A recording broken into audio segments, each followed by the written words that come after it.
Here. Mr. Ori. Here. Vice Mayor Phelps. Here. Mr. Ping. Here. Can we have a motion to excuse Mr. Goodyear? Second. Call the roll, please. Mr. Bateman. Yes. Mr. Hart. Yes. Mr. Ori. Yes. Vice Mayor Phelps. Yes. Mr. Ping. Yes. Mayor Bailey. Yes. Motion carries 6-0.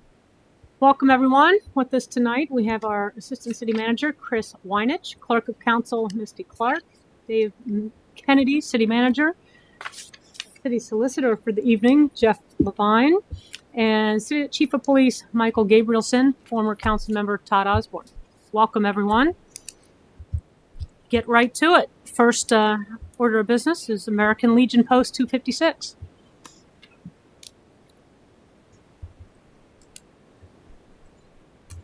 Hi, my name's Steve Wilson. This is Terry Stouter. We're from the American Legion here in town. And on behalf of the American Legion, I've been talking to the chief here, and we want to donate $9,800 so that all the cruisers can have the portable AEDs. And that's on behalf of the veterans, the sons, the charity, the riders, and the auxiliary. So with that, I'd like to hand the chief a couple checks. Fantastic. For $9,800, and I think that will put one of these in every police cruiser. Very nice.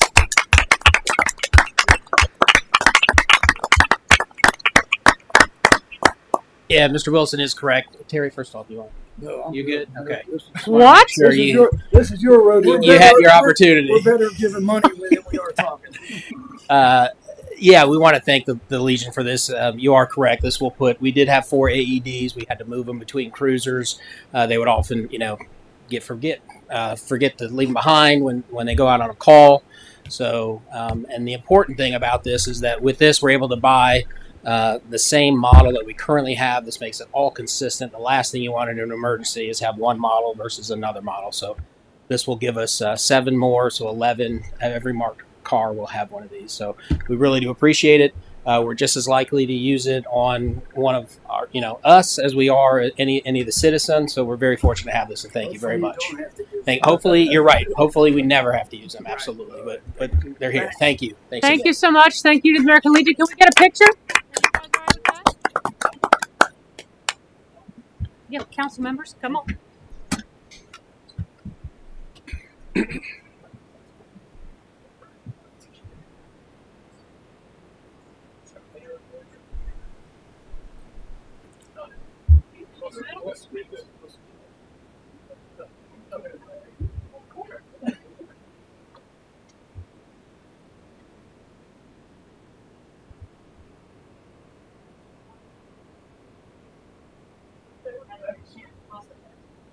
All right.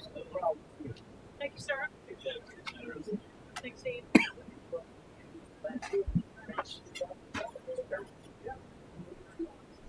All right, thank you, sir. See you. Thanks.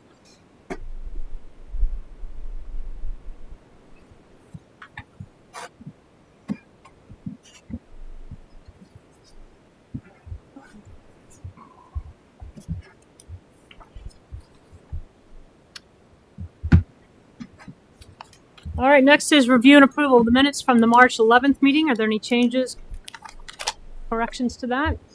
A motion to approve them? Thank you. Is there a second? Second. Call the roll, please. Mr. Hart. Yes. Mr. Ori. Yes. Vice Mayor Phelps. Yes. Mr. Ping. Yes. Mayor Bailey. Yes. Mr. Bateman. Yes. Motion carries 6-0. Mr. Weinich? Thank you, Mayor. Annually, the Claremont County Park District, they solicit applications for funding through their Community Parks Grant Program. In the last few years, we've been successful and we've submitted good applications. Last year, we submitted for basically an extension of the Nisbet Walking Trail, which effectively created seating area number 3, which is near the gazebo. So with that said, we are last year, towards the end of last year, we submitted for an ODNR NatureWorks grant for an extension of the walking trail from basically the Carl Brown entrance area around the existing playset and to the shelter house. That trail that trail was also going to have swings, 2 swings that were going to be facing the river. We're kind of calling them adult swings. They're the idea was the nicer swings, the kind of what you've seen down at Smale Park. So with that said, we submitted a grant application to ODNR, and we were successful. We were able to get a grant for $50,600 approximately. At that time, we had a high-level budget that we had submitted for this project. As we were having discussions with regards to the swings themselves, we actually brought in the same designer and manufacturer that did the ones down at Smale Park, and talked about quality and what we wanted to see to continue that same look, that same feel of just, something that looks good, feels good, and is going to last a long time at Nisbet Park. With that said, we started to get some pricing in, and it was more than we had budgeted. So with that said, there's opportunity with Claremont County Grants park grant came about, and we think this is a great project, a great part of a project, and that's one thing to keep in mind. They like to fund a component of a project, so we've identified essentially the swings as the component of this project. So we are looking for the board to have support to submit this grant. We're going to apply for $20,000, which is the max we can go for. With that, we have to commit to a 25% match, which would be $5,000. And in your packet, I kind of give you a breakdown of how that would look for this component itself. Basically, the grant request would be $20,000. Our match would be $5,000. We're leveraging the other grants from the ODNR NatureWorks program. That's about $21,000. And then keep in mind, we are getting a $10,000 donation from the chamber. So with that said, that would take us to the number we need, which is $56,110 for these swings. They're dual swings, so basically and in your packet there's a picture that's actually the rendering of the swings themselves. So it's 2 swings. It's fabricated metal swings that, quite frankly, should last a lifetime. These are high quality, and we think this is the right direction to go. The total project, once it's all said and done with the walk, that'll be a $96,000 project. So with this grant, we're going to get ourselves right back to where we were, where we thought we were what we budgeted to be out of the city's share. So with that, I'll take any questions about this project. Okay. All right, thank you. Any comments or questions? A quick question. I've asked this before about lighting. Would there be adequate lighting for the swing? So we're looking into that. That's kind of a twofold, kind of a two-sided thing. Lighting is good, but lighting also attracts towards nighttime, people being there at night. So we have to talk about that. We will be able to put the lighting along the path, but I don't think we're going to do any, at this point, we haven't envisioned any overhead lighting, but we're talking about more of the bollard style lighting along the path. Any other comments or questions? All right, I appreciate all the efforts to find funding for this. I think keep moving forward on this park plan is a good thing. Everyone go ahead and read the resolution. Resolution authorizing the city manager to submit a 2025 Community Parks Improvement Grant application to the Claremont County Parks District. Call the roll, please. Mr. Ori. Yes. Vice Mayor Phelps. Yes. Mr. Ping. Yes. Mayor Bailey. Yes. Mr. Bateman. Yes. Mr. Hart. Yes. Resolution 31 is adopted by a vote of 6-0. Mr. Weinich? Yes. The next resolution you have in front of you is for an agreement with a engineering firm. One thing we kind of pride ourselves on here at the city is we talk about this a lot, Mr. Kennedy and I, about master plans and how we continue to implement them. We don't just leave them on the shelf. In 2022, our comprehensive master plan identified a bunch of goals and strategies, and one that I want to kind of read off here is evaluate the potential for sidewalk expansion and improvements in our neighborhoods to better connect them to our business districts and community destinations and to minimize conflicts between pedestrians and automobile traffic. With that said, we identified last year, we identified the Warren County side of the city of Loveland as an opportunity to get sidewalks down State Route 48 and up Butterworth that would lead into downtown.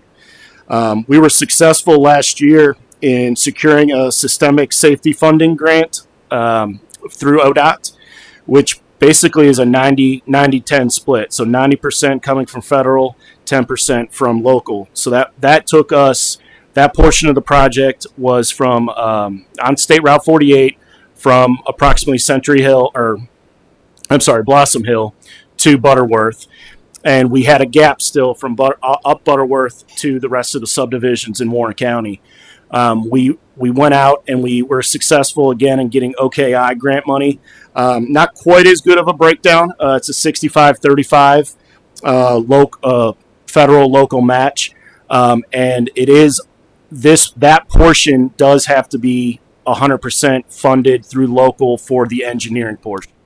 So the engineering portion from Blossom Hill to Butterworth will be 90-10. So we're on the hook for 10%. The portion from State Route 48 up Butterworth does have to be 100% funded by local. So with that said, we went out as part of the ODOT requirements, which is a quality-based selection. We went out and put that on the street for interested design firms for design of this project, because we are combining these two phases together. So we're not going to do a phase 1, phase 2. They're going to be combined together. We received 5 responses from interested engineering firms. Between myself, Mr. Kennedy, and our city engineer, Kelsey Richards, we reviewed the submittals and we identified the most qualified firm. Keep in mind, during a QBS selection process, you're not allowed to ask for fee. Okay, so we went through that. Then we entered into negotiations with Choice One Engineering, who we believed submitted the best proposal at that time. So through negotiations and through review from ODOT, because they are funding a portion of this, they also have input on the fee and scope. Through that, we came to a proposal in the amount of $420,250. Which is very consistent with that length and this complexity of project. If you keep in mind, it's fairly simple on Butterworth Road, but State Route 48 is going to be a bear. It's going to involve quite a bit of retaining wall. So there's going to be quite a bit of engineering involved, sub-consultants involved, specifically Terracon is one of their sub-consultants for the geotechnical. So this fee was reviewed not only internally but also by ODOT. With this fee, the city will be responsible for $177,795 of it. This was on our radar, and as you'll see later on, I do have a ordinance that will request adjustment for our appropriations. This project moved a little quicker than we had anticipated, and we really didn't know the exact number we were going to need for funding. But keep in mind, this is coming out of the recreation TIF, so we are seeing an influx in that recreation TIF. So this will be able to be funded without any issues. So with that, I'll take any questions on this project. Any questions or comments? Yes, Mr. Hart. When you said this will be able to be funded without any issues, you're talking about the engineering side of it? Correct, the engineering side. When we move forward, I understand it's 3 years down the road, that $1.3 million is a sizable city contribution. Will we be able to maybe attack some grants for that as well at that time? Is that what you're anticipating? These right now, basically the grants are in place as far as what's available, as far as through ODOT. The other opportunities are going to be minimal for sidewalk improvement. So we are bringing in right now. We're bringing in just north of $200,000 on our recreation TIF per year. So we feel that we're going to be able to have the money, have a decent portion of that money for construction, but we will have to look at taking it out of some of the other street funds, or not street funds, but some of our other funding mechanisms or other funds. So to answer the question as far as grants, I don't anticipate any other grant opportunities for this project because it's a sidewalk project. Okay. So I guess with 3 years left, we have some time to try to navigate that. Yes. I think with us landing the OKI grant, which was the second portion, the 6535, we were pleasantly surprised we got that one. It's fairly competitive, and that portion was not set up real well for any other grant opportunities, specifically the systemic process, which was the 90-10, which is why we weren't funded for the rest of it. So we feel that this is an opportunity with this type of money being available that we will look at it hard. We're gonna figure out ways to make this work. But I think with that recreation TIF, and again, I think the 200, and I've talked to our finance director, Mark Medler, about this, but I think the 200 is actually on the little bit of the low end. So we should be able to figure some things out with the funding. But to your point, we do have some time. But I think this is a good opportunity. Agree. Any other questions or comments? Yes, Mr. Ping. Just a quick question. It has nothing to do with funding, but I just have a quick question on the placement of it. So the picture that's in there is the sidewalk would be on the west side of 48 and then go up Butterworth, and it mentions a connection to Century Hill, which is on the east side, of course. Does this include crossings and lighting and signaling and that kind of thing for the two crossings that have to happen on 48? Yes, so they will be mid-block crossings, which will have lighting for them. So we're working through the design on that. But ODOT has specifications as far as how those crossings are done safely. But we will be working through those, yes. Sure. And just, again, another curiosity, if I remember correctly, that sidewalks kind of starts out on what I'll call the downtown side of the road. It switches across to 48, it goes up, and then it has to come across where the bridge is there on the creek. So is there any possibility of keeping it on the same side and avoiding that double crossing back and forth? I'm thinking just because 48 is such a major artery there. Yeah, we'll look at that. I believe we did look at that, and it was, I believe construction wise, it was easier to get to the other side. So I believe it was a cost and construction issue. Mr. Kennedy, that was before my time. Do you recall if they looked at that? The problem was that the carrot that ODOT sort of held out on this funding was that the sidewalks installed from Blossom Hill down, they want those removed because they're at grade. So that sort of factored into it. Those were put in by the developer as sort of an appealing feature to those homes in terms of getting them down. So that was sort of one of the carrots to coming all the way down and replacing those, was that they want the city to put those not at grade.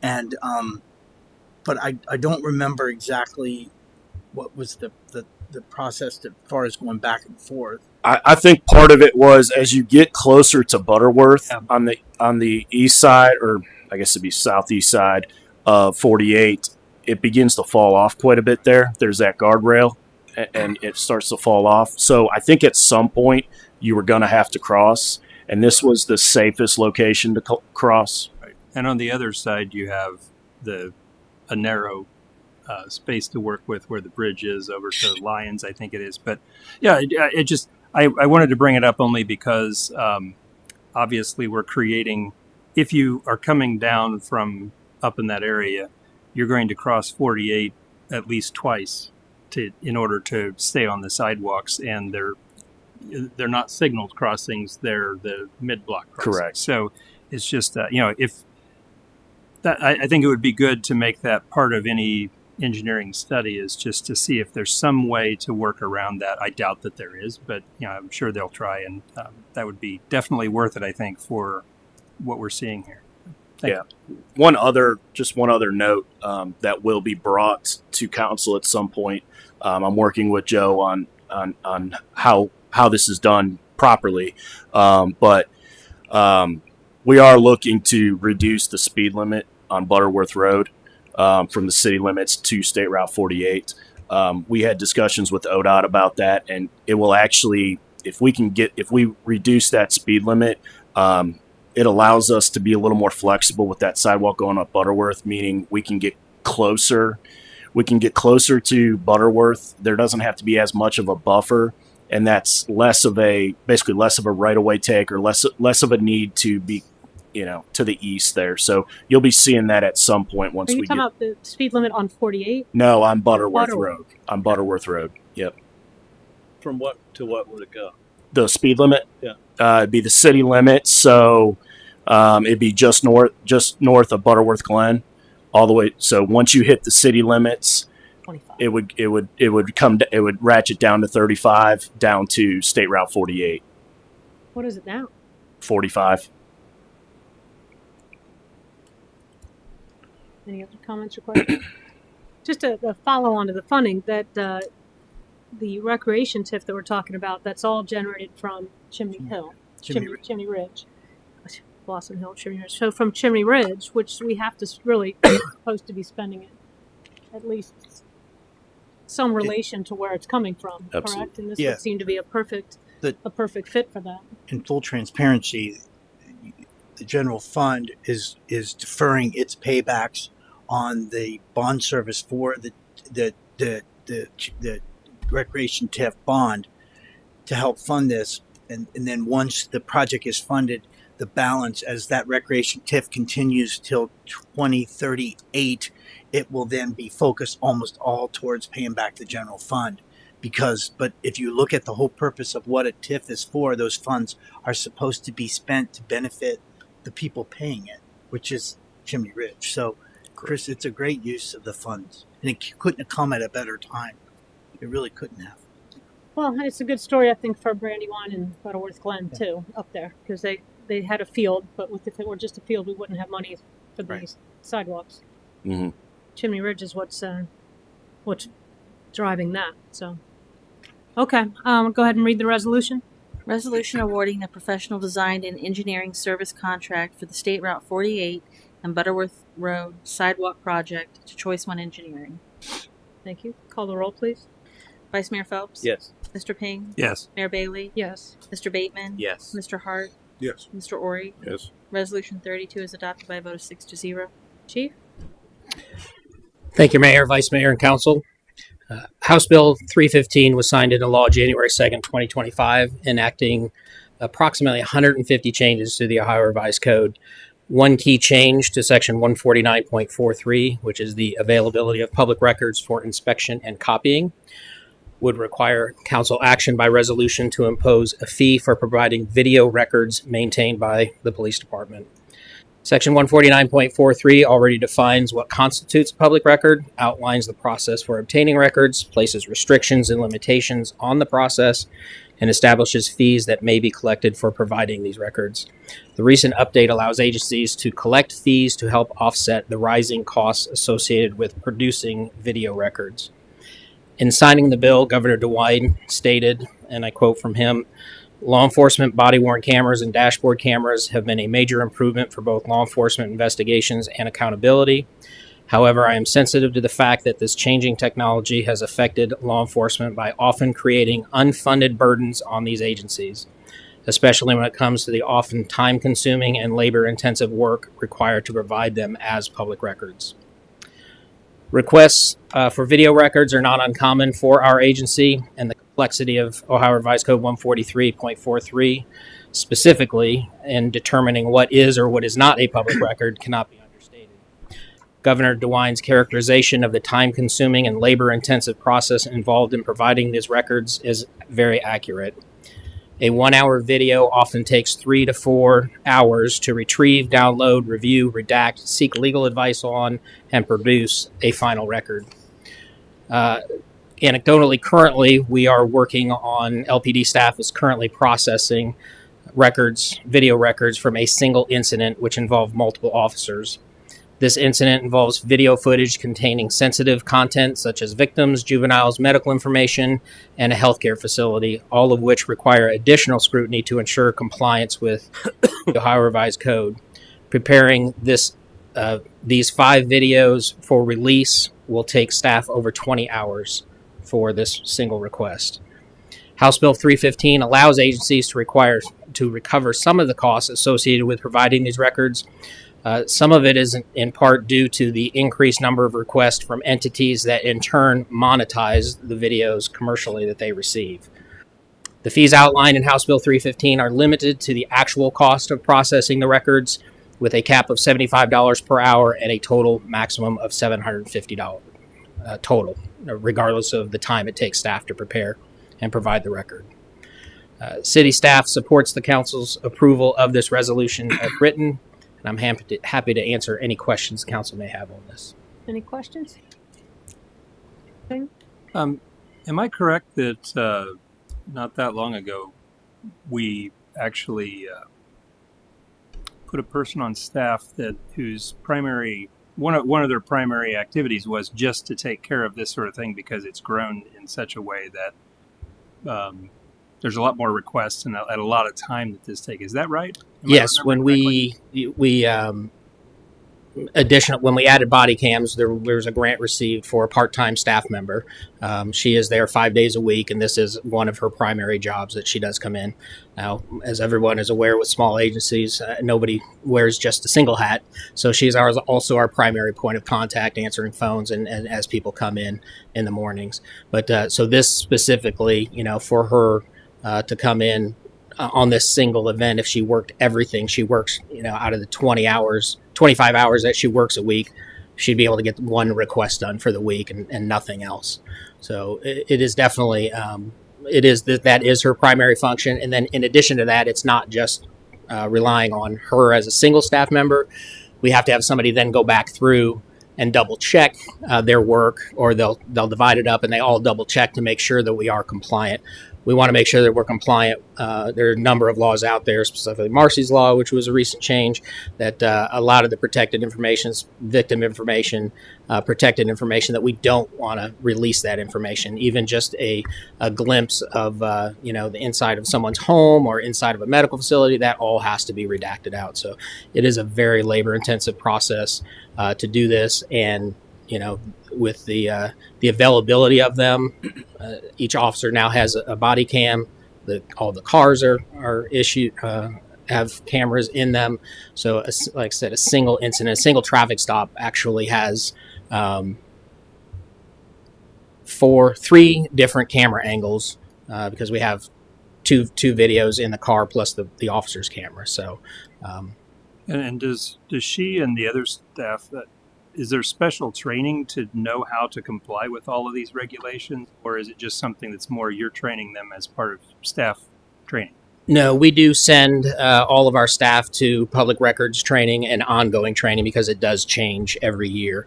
So we will often send one person specifically to, there's a basically kind of, and then advanced training on public records, and then we send them back for refresher training as obviously budget allows. We definitely send one person each year, so they go get the most up-to-date of what's going on in public records, and they bring it back. And then we do rely heavily on the city solicitor's office for this.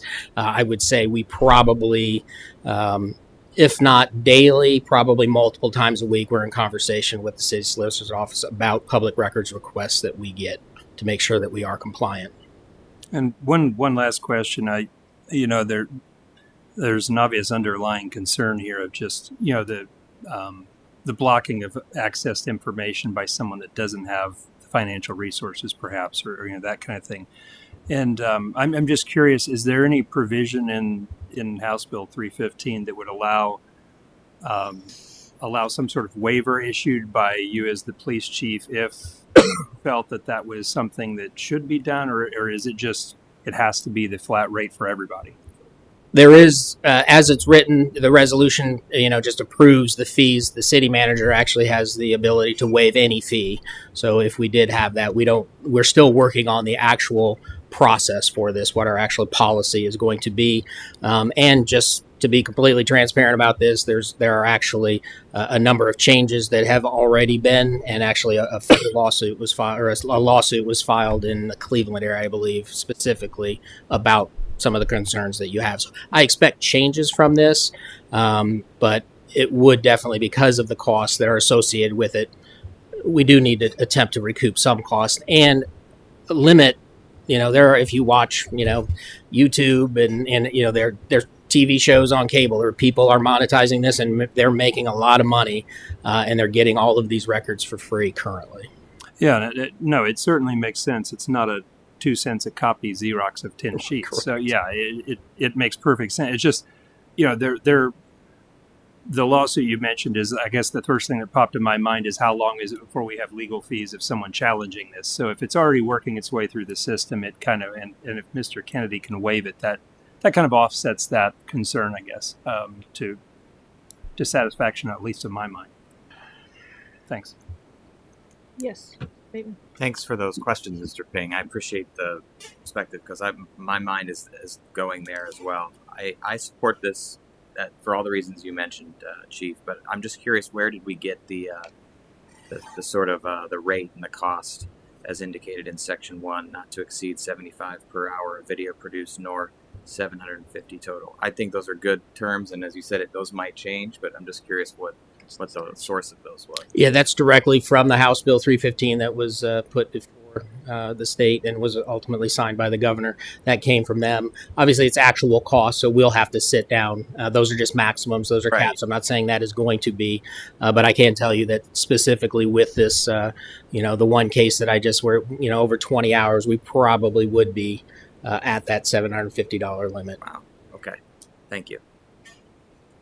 Any other questions, comment? All right. Read the resolution, please. Resolution authorizing the city manager to impose a fee for police department video records. Call the roll, please. Mr. Ping, Yes. Mayor Bailey, Yes. Mr. Bateman, Yes. Mr. Hart, Yes. Mr. Ori, Yes. Vice Mayor Phelps. Yes. Resolution 33 is adopted by a vote of 6-0. Kennedy? So, the owners of the Wicked Pickle over on Railroad in Harrison are working on a pretty significant modification to the building in terms of porching and seating. Part of what with their upcoming improvements, they will be needing to add handicap access ramp along the side of the building that is abuts Harrison. That is a unique right-of-way. It is sized largely on that side. That Harrison is actually not centered in the middle of the right-of-way. So the city's right-of-way actually goes right up against the edge of the Wicked Pickle, and we, in the past, have given a seating license. So with that, to allow the installation of the handicap ramp, which the city fully supports, accessibility into a building, we would have to grant a license. When you look at it, and there's a picture included that sort of gives you an idea of the access. The good thing about this, even more so than when we issued the seat license, is the public use is now clearly defined when we installed the sidewalks and so on and so forth. So there's really no impact on the public. And as a side note, the concession building is to be removed. Will leave the property as part of this project. So it's even actually improving all flow. So it's really a benefit. It's a benefit to the downtown business community. It's I think it's obviously it's a benefit to handicap accessibility. So in an effort to try to expedite this, what we were proposing to do was for it to be a two-part process where City Council would do a first reading of the ordinance tonight, while they also set a public hearing at their second meeting. If you recall, city's charter 107.01, real property belonging to the city shall be leased, sold or leased pursuant to an ordinance following a public hearing. We've long took to stand that a license, even though it's less restrictive, is still giving up some use of public property. So we have always required a public hearing as part of that, and I think that's a good tradition for us to follow, especially if we can handle this in a relatively quick process. So at your April 8th meeting, of which there would be a public hearing already would be sent to the Enquirer, we would then have we would have the second reading, and we could go ahead and work on executing that. We've provided the lease writing and so on and so forth. So we are trying to accommodate a downtown business by moving this along. If anybody had any questions. Any questions, comments? Mr. Hart? Because because it's in the city's easement, will this have to be something that's removable? Or No. are they gonna make It wouldn't have to be removable because the handicap access ADA requirements would need it to be there permanently. The way the easement would read is, of course, if at any point in time the city determines they need that use, they would get a letter and they would have 30 days to remove it. We would still maintain the ability to remove it. That's as unlikely as that is. Sure. But yes, it would be permanently affixed. It has to meet a certain slope and a certain width. But this will be very nice because the building currently doesn't have handicap access. So I think it's pretty accommodating for the city. And certainly, as I said, the public use is defined. It just as a matter of Yes. Any other questions, comments? Yes, Mr. Ping. Just, did I understand you correctly? The small building that's currently in the right of way would be removed as part of this work? Yes. Thank you. Any other questions, comments? All right, so it's a first reading, and then we'll do a motion. Go ahead and read the ordinance first. Ordinance authorizing the city manager to execute a license agreement for property adjacent to 123 Railroad Avenue with Westerfield Holdings, LLC. All right, thank you. And then we need a motion to hold a public hearing on or about Tuesday, April 8th, or about 7 p.m. for the purpose of receiving public comments regarding the proposed issuance of a license. so moved. Second? Thank you. Call the roll, please. Mayor Bailey? Yes. Mr. Bateman? Yes. Mr. Hart? Yes. Mr. Ori? Yes. Vice Mayor Phelps? Yes. Mr. Ping? Yes. Motion carries 6-0. Mr. Kennedy? Oh, you're covering this. Mr. Weinich? I figured I would since it pertains to the project I had talked about.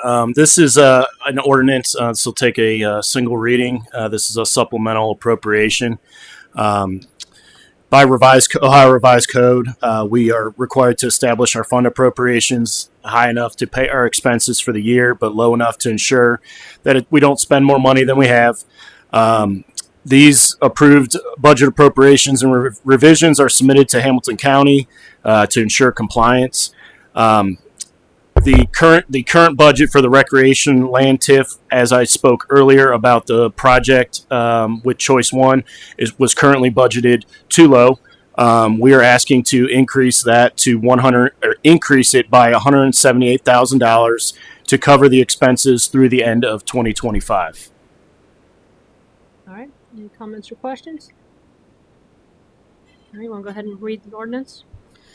Ordinance to make revisions to appropriations for expenditures for the City of Loveland, State of Ohio during the fiscal year ending December 31st, 2025. All right, call the roll, please. Mr. Bateman? Yes. Mr. Hart? Yes. Mr. Ori? Yes. Vice Mayor Phelps? Yes. Mr. Ping? Yes. Mayor Bailey? It's okay. Did you say me? Mayor Bailey? Yes. Yes. Ordinance 34 is adopted by a vote of 6-0.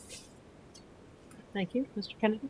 So I'll try not to go into too much First explanation. detail. It's probably why you have a light crowd tonight. People saw the agenda and went, "Oh my God, Dave's going to blather on." No But- blathering. I will not blather. I'm sorry, but I just part of your councilmanic worksheet, which was associated to city council goals, with that, not only would you improve connectivity throughout the city, but you would actually do a 5-year plan to look at it specifically within the Claremont County part of the city. And we sort of thought with the third phase of Loveland Miamiville Road being ready to complete this summer, which actually will connect 140 homes to the downtown district and to two school campuses in the city, thought it would be a good time to go ahead and move forward with chucking off another one of city council goals. Obviously, this city council recognizes the importance of sidewalks. It's not just the downtown district, it's that whole community, it's that whole connectivity to parks, to each other, to the different neighborhoods.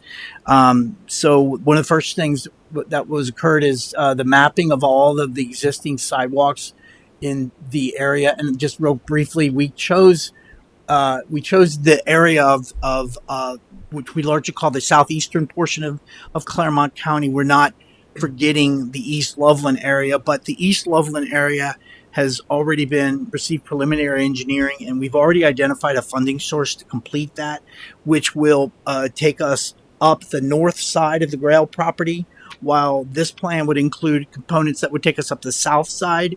And, you're looking at 200 acres of land that right now is currently being worked on to become what just an incredible asset to the city. So through council's actions, you're actually working your way up both sides of that property.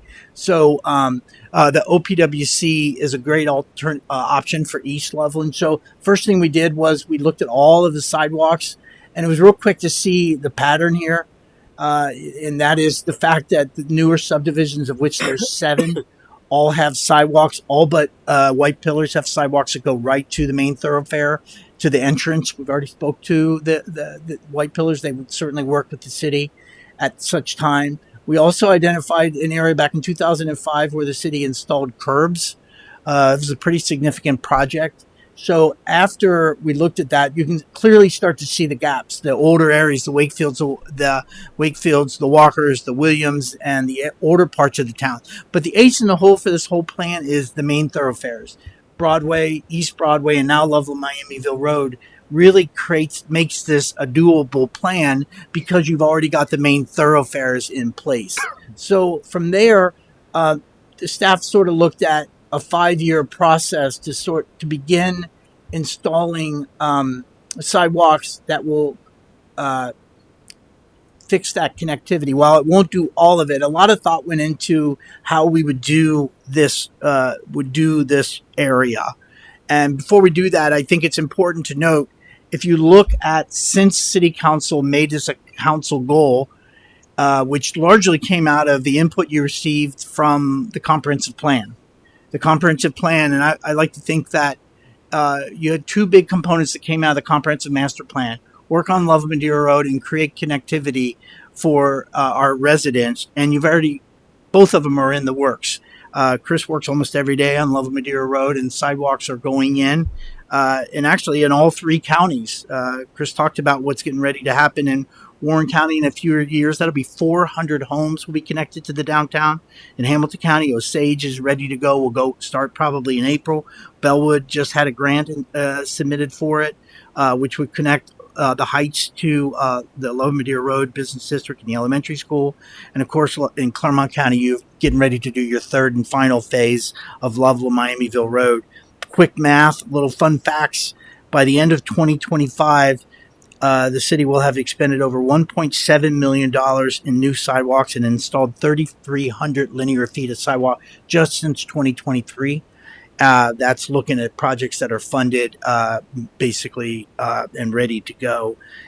So it's a pretty significant commitment by council. And so when we looked at doing the plan, we sort of focused on, first, we prioritized our components. First of all, was create pedestrian connectivity to the downtown district. Second, create pedestrian connectivity to McCoy Park, really making it a community walkable park. Then pedestrian connectivity to the older neighborhoods, but also bite it off in chunks that we can handle. So this is actually going to be implementable, looking at years when we have other needs. So real quickly, the project will include curbs and gutters. It does not include water mains. One of the benefits you have going for you when we talk to Ricky and Scott is this area is in pretty good shape when it comes to water mains. Of course, right now, thanks to council's putting in the WMR, if water main would be added to any component because it was identified as a need, there's more than adequate funding to do that. And at this point, we're still working on the alignment.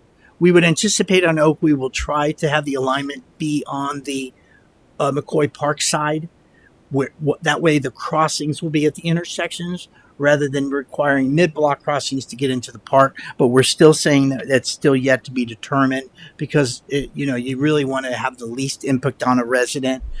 So what we did then was we looked at each different phases and working, basically using Oak as our main thoroughfare and working down Oak Street. Chris and I thought that if we don't make these turn connections on Wakefield, Williams, and Cedar, it will never do it. And if you look at how it ties into the existing sidewalks, it really adds a lot of options and it really increases safety for residents. And every section adds another component, and every section then is another section closer. This section on Cedar, where there's already existing curbs, we can put in even more sidewalks because, quite frankly, the curb and gutter is the most expensive. And being constructed in 2005, they're actually in extremely good condition. So this section here ties it all together. And when you look at this completed, and I really think that if we're going to take this, I really think that what we would do is we'll take this map and we'll turn all of the proposed sidewalks to green to give you a sort of an after effect of how all this will connect. But the sidewalks on Paxton and State Route 48 are pretty important, and that bring this all together. And lastly, we had talked about in 2026, clearly we would start at Oak and go down Wakefield and then work our way down and keep going until we get to Cedar. And then it makes sense on Cedar to go up the length of where the existing curbs is. That will set you up in the future to get to Tall Timber and Cedar Woods. But also this last stretch here, that down Hannah from Walnut to Safer is really key because, boy, does it tie in a tremendous amount of homes that then would have access to downtown and to McCoy Park. So it's a pretty neat aspect. One part of it, before I finish, is one of the components that really can help pull this all together and help expedite this and take it from a potentially 5-year plan to a 2 or 3 year plan is the Safe Routes to School plan that you authorized to be submitted. If in a perfect world that grant application has been submitted, the city gets the funding, a consultant completes the ODOT, the required Safe Routes to School plan, which is then approved by ODOT, in which they're funding it, so it's likely would be approved since it's sort of them writing it. But that would then open up a 5-year window upon which the city can do capital projects for safe routes, for sidewalks that take you to schools. Well, almost everything in this plan takes you to LECC and St. Columban. We would identify that this run of sidewalks from St. Columban to White Pillars is the first Safe Routes to School application. This is a $560,000 project, largely because A, it's a long run, B, it has an 84-inch pipe at the low point that would be extended, which would be significant stormwater improvement. But from every year on, you could double up each of these applications, knowing that they fund around $500,000. So we'll obviously keep monitoring that. And I think that is all I wanted to say. Did that quick? Did in less than 21 minutes. That's what your marching orders. Any questions or comments? Vice Mayor? Just thanks for the report. It's very comprehensive and a good map of the present and the future. It's very exciting. Thank you. Mr. Hart? Just a quick note of gratitude to all the staff here, from all of us that sat on the Comprehensive Master Planning Committee, that Mr. Kennedy vowed when we were working on that it was not going to be something that's just going to sit on a shelf, that it's going to be something that's being put into action. And remind us, Mr. Hart, when that all started. Was 2019. 2019? Kicked that off. COVID pushed our meeting dates a little further apart, so it took us a little longer to complete it. I believe it was 2021 almost before we got that all finished up. 22, Mr. Weinich's.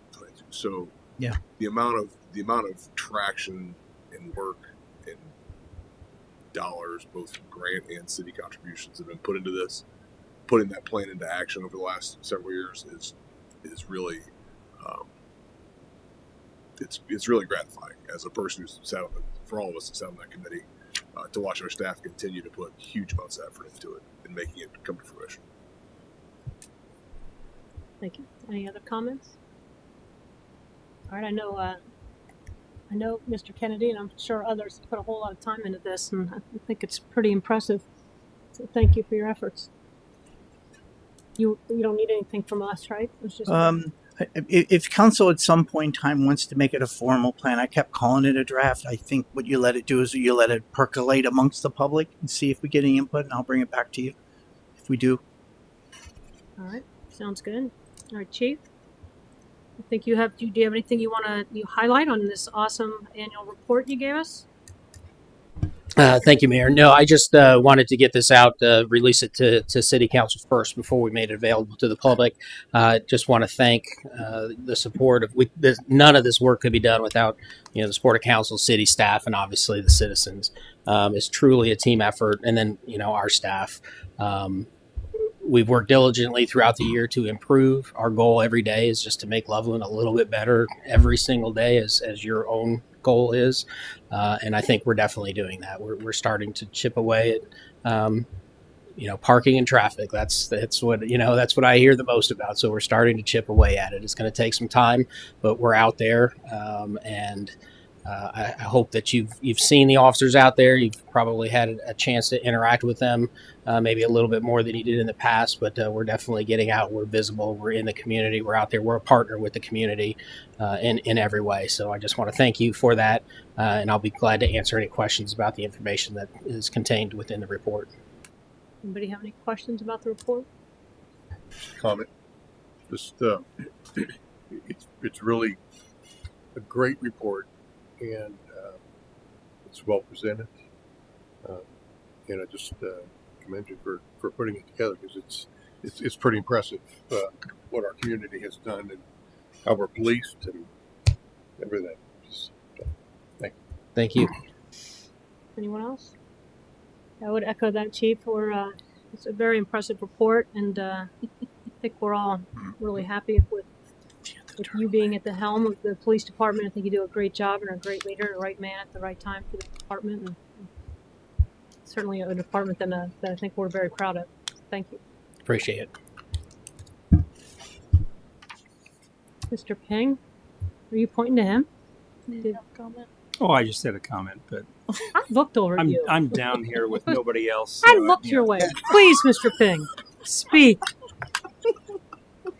I just have one comment, and that is, throughout the report, there you see numbers that are increases of the work your officers are doing, and you see numbers that are showing decreases of the things that we want to see decrease. And it's just, I just wanted to point out that is observable in the report. And it's obvious that you guys are doing the right things, and the results we're getting are positive because of it. So thank you, Mayor. Are you finished? Do you have anything else? I think that's all I have. Okay.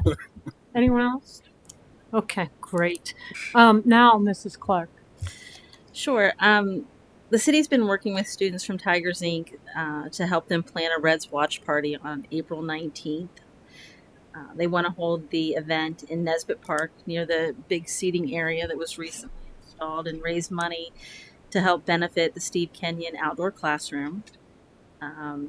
We're doing everything we can to help them reduce costs, and we're asking council to waive their $150 special application fee. And I've asked Mr. Hart if he would tell you more about Mr. Kenyon and the outdoor classroom the students would like to create. Yeah, sure. So I think by this point in time, most people are aware of Steve Kenyon passing suddenly last year, and some of the work that's been going on at the school between the Tigers Inc. and the Green Team at school have led some efforts to take a formerly unused area at the high school and repurpose it into really an unbelievable outdoor classroom space, which is both covered, handicap accessible. They're doing a lot. It's a pretty impressive project, which also comes with a pretty impressive price tag. That they at this point in time, I think, I don't want to give an exact number, but it has very, very limited funds put in by the actual school. We've had some donations in kind. We've had some an enormous outpouring of support from the community itself, both business and personal. And this is just another step in that process of trying to get some of those costs covered, so that Mr. Kenyon and honestly, it's not just it's going to be called the Steve Kenyon Classroom. It's going to be kind of a memorial for other staff members that have passed, or students. There's a board that's going up that kind of memorial for other individuals in the school district that need to be honored. So kids are driving a lot of this with some of our board members help as well. But what the kids are doing at their level to drive some of these costs there, drive some of these fundraising efforts is incredible. All right, thank you. Is there any comments or questions? Well, I think we're looking for a motion then to waive the fee for this event. So moved. Thank you. Is there a second? Second. Call the roll, please. Mr. Hart, I'm going to abstain as I work in schools. Mr. Ori, Yes. Vice Mayor Phelps, Yes. Mr. Ping, Yes. Mayor Bailey, Yes. Mr. Bateman. Yes. Motion carries 6-0. Mr. Kennedy and Council Maddox. So, Chris and I are, as always, going to tag team going over city council goals. But first, under the develop a plan for the 2 blocks from the West Loveland Bridge to Love Madeira Road. Actually, it's very timely because today the left turn arrow, which is one of the components of that plan, was installed on Carl Brown. It actually works perfectly. The whole concept there is that it will know when someone is wanting to make a left turn. It gives them a dedicated turn signal along with green proceeding on the eastbound. The whole plan with this, which coincides with the parking lot and other things that the city's doing, the widening of Harrison, is to try to disperse traffic in and out of the city. And that is one more little nugget that the city has done on that project. So it just happened to be done on a council day that you're getting ready to do councilmanic review. Probably couldn't have planned that any better. So next, under secure funding to fully implement the downtown streetscape plan, the city did a presentation at a Meet the Funders event up in Columbus. This was an opportunity for all of those communities that did not get funding through the Appalachian Community Grant Program to meet every potential funding agency in the state of Ohio. The city received some pretty positive feedback, and ultimately we would potentially be working on 4 separate funding sources to help with the downtown streetscape plan and to put this all together, which would be one of the more pivotal, monumental upgrades to the downtown district with sidewalks and trees and stormwater and so on and so forth. So that is a very active project. The sidewalk connectivity plan from our downtown Claremont County that was presented tonight. And then the last one that I have, sorry. Yeah. One of the goals was obviously Loveland Madeira Road Business Corridor. Update on that. Phase 3, which is the phase from the Public Works building back to Castle Skateland. We are under contract with our right-of-way acquisition and appraisal review consultants. They have a deadline of the end of this year to get all right-of-way cleared, which means basically all the right-of-way has been acquired, and then we will be moving into sale of that project early next year. Phase 1, which is the roundabout Valley View back to West Loveland, that is in the preliminary right-of-way plans have been submitted. Stage 1 has already been submitted, so our consultant is working on stage 2 plans. We had a very successful public open house on the project. Got good input from residents as well as business owners. So we will continue to work with those business owners on satisfying their needs, but at the same time accomplishing our goals, which is to clean up that corridor. And we are implementing those comments currently. The next project is Riverside Drive. That project continues to advance. It is slow. However, design's currently happening. We have committed our design portion to the U.S. Army Corps. Construction has been moved back to 2027. Previously, you saw it was in 26. It is moved back to 27. But we're continuing. That's actually okay because it is going to be a hefty price tag. So we're trying to get our funding resources in line. This will be an OPWC project that we will apply for. PFAS, obviously, I think it's every 2 months, I think I'm giving updates, but just an update on that. Third round of comments that came back again from the EPA have been addressed and submitted off. So we're waiting for those hopefully all clear on that, and we'll be submitting for grant funding. Actually, we already did submit for grant funding for the design, which is a $2 million grant. So we're hoping we will hear back on that in early June, and July is the award of that. So. Quick question on that: Have you guys heard anything from the new administration's EPA in any direction on that? So the only movement so far has been on the rules against businesses producing and disposing of PFAS. There has been no movement on the public water side currently. We are monitoring that, but at the same time, we will continue moving forward for any opportunities for grants. So even though the ball may, or the finish line may be moving potentially, which is kind of what's been talked about, we're going to continue to go after any, not free money, but you know what I mean, grant money, and go after it hard if we can. So Thank you. Nisbet Park improvements. I talked earlier today about the grant we'll be submitting for. We obviously want to get that project done this year. That walkway with those swings. The swings do take time to fabricate, so we're hoping to hear back from that Claremont County grant fairly quickly. It is a very quick turnaround typically on those grants, so we anticipate hearing something soon once we submit on March 31st. And then we are still anxiously awaiting any information and any feedback on the amphitheater grant funding, and we will relay that to you all and to the public as soon as we know it. I believe that's all I have. All right. Any other questions or comments on that? All right. Thank you, gentlemen. I think the next thing is this Veterans Committee appointment. We had a resignation. Mr. Scott, after quite a few years of serving, has resigned from the committee, and Alexandra Disbennett, who I met through Loveland University, she expressed an interest. She was with the United States Coast Guard for 6 years, would like to be appointed for the remainder of the term that ends the end of this year. Need a motion to affirm that appointment. Move to affirm the appointment to Veterans Committee. Thank you. Is there a second? Second. Call the roll, please. Mr. Ori, Yes. Vice Mayor Phelps, Yes. Mr. Ping, Yes. Mayor Bailey, Yes. Mr. Bateman, Yes. Mr. Hart. Yes. Motion carries 6-0. All right, announcements. The deadline to submit designs for the city's new flag is March 31st. Details are available on our website. The Tri-Health mobile mammography van will be coming to downtown on Tuesday, April Fool's Day, from 8:30 till 3:30, and will be parked in the David B. Kennedy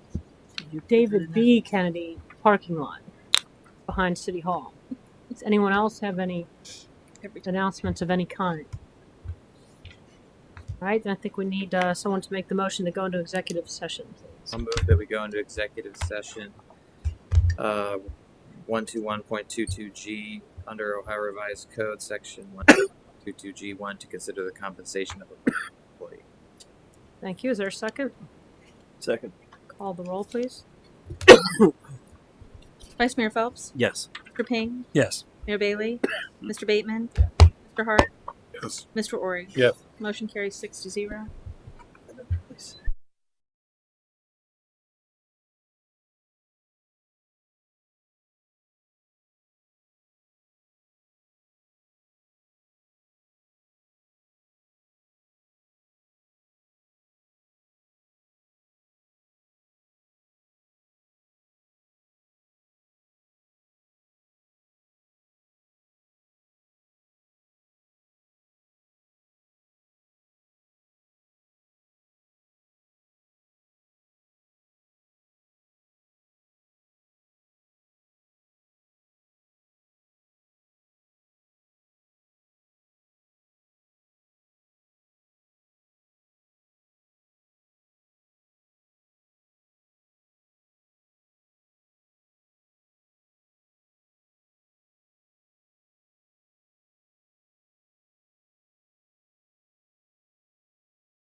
back.